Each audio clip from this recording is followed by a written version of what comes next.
What is going on, YouTube? So coming back today with my next college football preview. Today I will be doing the Michigan State Spartans. Go ahead and start with my three key players. And to start off, I've got the sophomore running back, LJ Scott.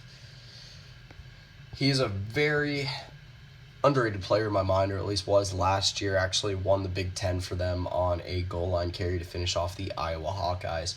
He leads a actually very good Michigan State backfield heading into 2016. Gerald Holmes, Mondre London, Delton Williams, I believe, three of the other backs coming back. I think most of the offense will be on LJ Scott's shoulders. He is the best returning starter that Michigan State has along its offense. They do lose a few very important players, obviously most notably Connor Cook. So let's move on to the second key player, and I've got Malik McDowell, defensive tackle for Michigan State. Michigan State loses three of their starters along the defensive line, most notably Shalik Calhoun. Malik McDowell, a guy who I think could be an All-American this year, definitely is one of the better defensive tackles in all of college football. Is projected to be a top 15 pick in this year's upcoming NFL draft. A few other guys coming back along the defensive line that I think could be big names: Raekwon Williams, Demetrius Cooper. Raekwon Williams will be starting alongside Malik McDowell on the defensive line at the defensive tackle spot. So my third key player is the projected starter for Michigan State, and that is Tyler O'Connor. They do have a pretty interesting situation at quarterback. I believe the big battle will be between Damian Terry and Tyler O'Connor. They both got snaps against Ohio State in their upset win against Ohio State when Connor Cook was out for the game.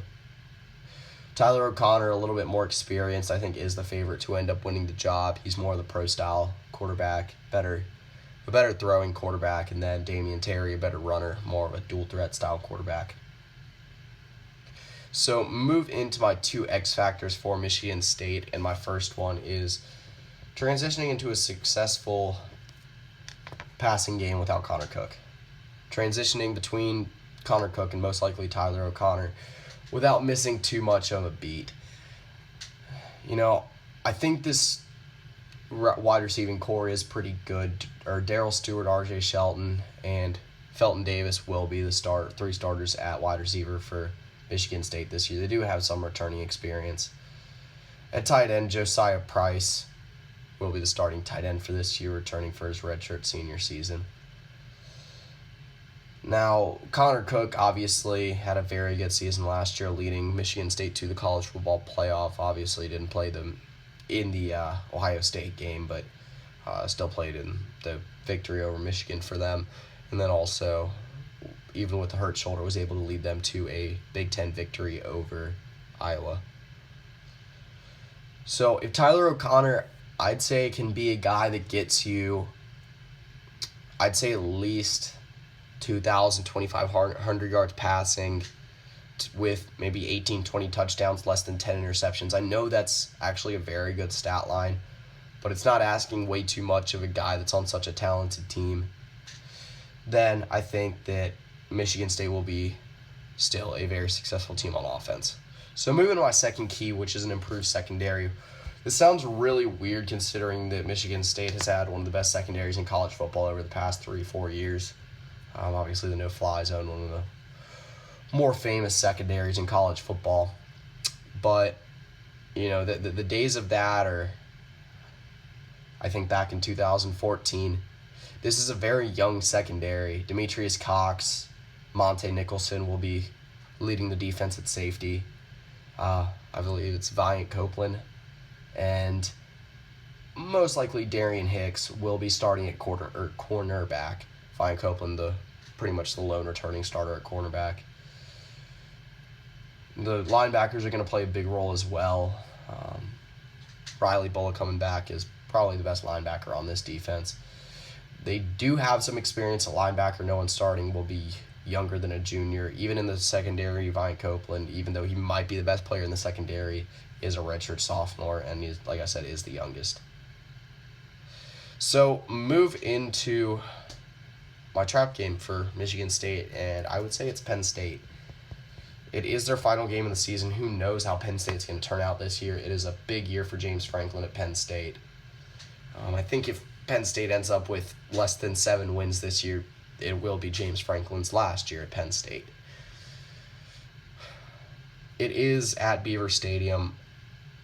I have no idea what Penn State team we're going to see this year. Saquon Barkley is one of the best running backs in the country. There's no doubting that. And Trace McSorley, I think, could be a successful quarterback at Penn State. Now, talking about Michigan State, Penn State, this could be a very battered Michigan State team by the time this game rolls around. They have a game against Ohio State at home the week before, and it is their last game of the season. So I don't know if it's as much as a trap game as much as just just what's going to be a very difficult game anyway. I'd say it's going to be a trap game because they obviously are going to be favored to win when you look at the start of the season. I mean, you never know what happens by the end of the season, but as of right now, I'd say they are pretty big favorites to win that game. So my biggest game, obviously it's between two choices, but I'd say it's still Michigan, the bigger rivalry game, their biggest rivalry game. Sorry about that, got cut off there for a little bit, but like I said, the biggest game is Michigan. There's no doubting that Michigan is their biggest rival, and a wild game last year, no doubt. Ending on that fumbled punt that Michigan State was able to return for a touchdown.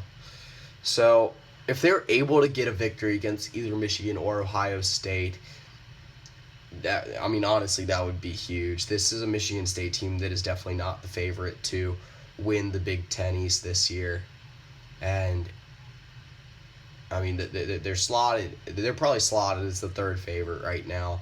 If they can steal one of those games while also clearing through the rest of their Big Ten schedule, and obviously that'll go a long way towards having a very successful season, and that would also put them in a position to be able to compete for a Big Ten championship once again. So get into my record prediction for Michigan State, and I honestly would say 10-3. Looking up and down their schedule, it is a tough schedule this year. Not really a cakewalk out of conference for sure. They do have to go on the road to Notre Dame, which will be a tough game. I do not think they'll be able to win that one, and then they do have to get BYU at home, which who knows how BYU is going to be this year. I don't think they're going to be able to pull out the Michigan or Ohio State games. I think both teams are just going to be a little much for Michigan State this year. Like I said, they're not returning that many starters. They lose a lot after this offseason. And if they do, then I think I think it could go a long way toward having, obviously, a season that defies expectations. They are in an underdog position this year, which I think is a spot that Michigan State actually likes to be in. They fought their way into being a year in and year out contender in the Big Ten, and actually as 2-time Big Ten champions, I believe, in the last 5 years. So position I don't think they mind being in. I do think they will get a win in their bowl game. Like I said, if this is a Michigan State team that goes into bowl season 9-3, they'll probably get a rather favorable bowl matchup. I think they will do whatever it takes to be able to win that and head into 2017 on a favorable note. But that concludes this preview. I will be coming back later today with Stanford. So another Power 5 conference contender for a championship, and maybe even a contender for the college football playoff. So that's pretty much it. See ya.